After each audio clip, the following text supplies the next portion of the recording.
Hello everyone, सो स्वागत है आप सबका Adda247 स्कूल में। मैं वत्सला मिश्रा लेकर आई हूँ केमिस्ट्री क्लास 12th, है ना। सो क्लास 12th में भी क्या चल रहा है इस time? Solutions, that is your chapter 2। और आज का जो हमारा टॉपिक है वो कोई टॉपिक नहीं है सच, वो है क्वेश्चंस के डिस्कशन। एड-ऑन्स मतलब मेरा एक छोटा सा formula, additional questions means add-ons. So add-ons on elevation of boiling point, यही चल रहा है। आज का क्वेश्चन देख लेते हैं क्या है, क्योंकि 13th क्वेश्चन तक तो ऑलरेडी डन है। तो आज का जो क्वेश्चन है वो बेसिकली 14th होना चाहिए। Yes, okay. सो 14th क्वेश्चन क्या कह रहा है आपसे कि what elevation in okay boiling point. I think शुरुआत से ही क्वेश्चन पूछना शुरू हो गया, यानी बिना कुछ दिए।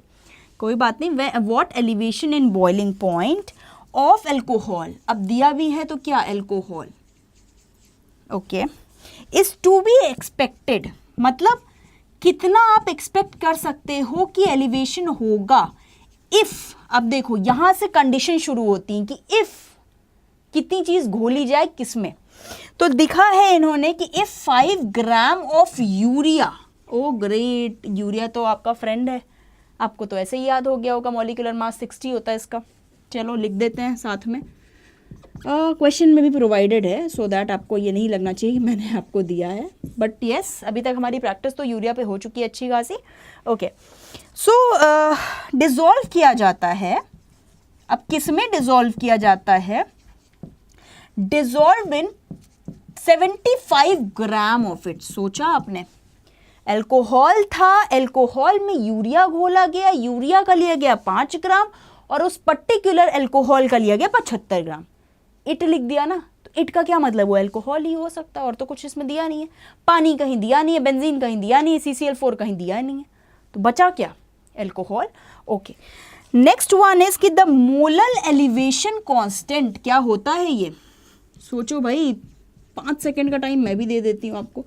द मोलल एलिवेशन कांस्टेंट, मैं आपसे साइन की उम्मीद यानी कि सिंबल की उम्मीद कर रही हूँ। आई थिंक आपको याद भी होगा उसका सिंबल। चलो लेट मी राइट, फिर मैं बताती हूँ। 1.15 डिग्री सेल्सियस। भैया KB को कहते हैं मोलर एलिवेशन कांस्टेंट। कांस्टेंट का नाम आ गया तो K ही तो आएगा, क्योंकि डेल्टा TB तो हो नहीं सकता, वो तो बेचारा ऊपर ही फंस गया कहीं जाके। ठीक, बाकी चीज़ें दे रखा है। बाकी चीज़ें क्या दे रखा है?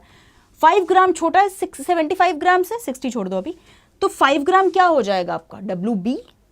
ओके, 75 ग्राम क्या हो जाना चाहिए, WA। ओके, MB क्या हो जाना चाहिए, 60।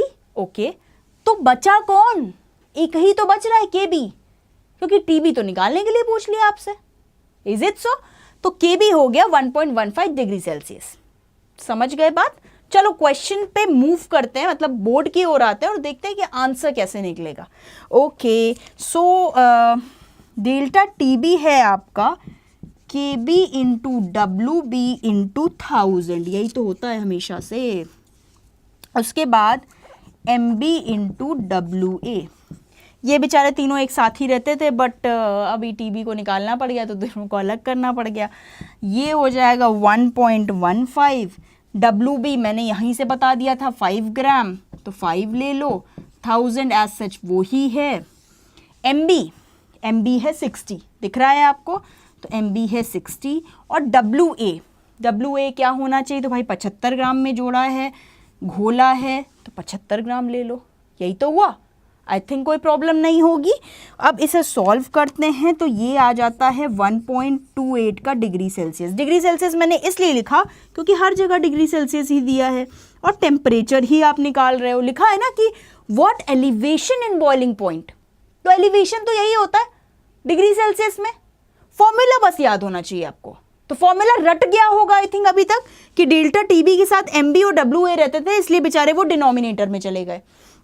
उसके बाद KB WB 1000 ऊपर ही रह गए, तो KB का फॉर्म ये हो गया, WB 5 ग्राम खोला गया था, 1000 ही है, MB हो गया 60 और WA हो गया 75।